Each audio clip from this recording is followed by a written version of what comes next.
اگر آپ سے کوئی کہے نا کہ دیکھیں سب اچھے تھے، کسی کو برا نہ کہیے، زمانے رسول میں سب اچھے تھے، کسی کو برا نہ کہیے، تو اس کی قرآن میں اللہ نے دلیل رکھی، سورہ منافقون بھی اتارا، سورہ کافرون بھی اتارا۔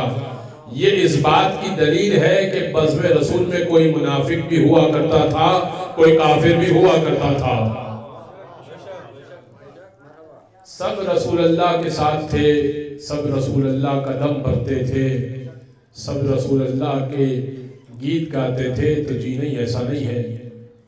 منافقین موجود تھے جن کے دل میں اذ جاءک المنافقون قالوا نشہد انک لرسول اللہ، حبیب منافق آتے ہیں اور کہتے ہیں کہ ہم گواہی دیتے ہیں کہ آپ اللہ کے رسول ہیں، واللہ یعلم انک لرسولہ، اور اللہ بھی جانتا ہے کہ تو اس کا رسول ہے، واللہ یشہد ان المنافقین لکاذبون، لیکن اللہ گواہی دے رہا ہے، یہ جو آ کے کہہ رہے ہیں نا محمد اللہ کے رسول ہیں، یہ جھوٹ بول رہے ہیں۔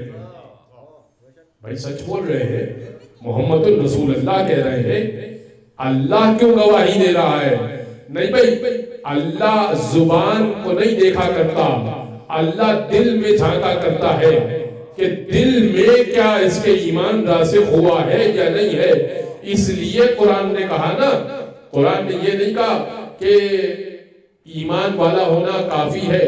دیکھو قرآن نے کہا کہ ایسا نہ کہو اپنے آپ کو، کچھ آئے آنے کے بعد کہنے لگے رسول اللہ کے پاس کہ ہم آپ پر ایمان لے کر آئے ہیں، تو آیت نازل ہوئی کہ ایسا نہ ہو کہو کہ تم ایمان لے کر آئے، تم کہو کہ ہم اسلام لے کر آئے ہیں۔ تم یہ نہ کہو کہ ہم ایمان لے کر آئے ہیں، تم کہو اسلام لے کر آئے ہیں، اس لیے کہ ایمان ایک اور درجہ ہے جو اسلام سے بلند ہے۔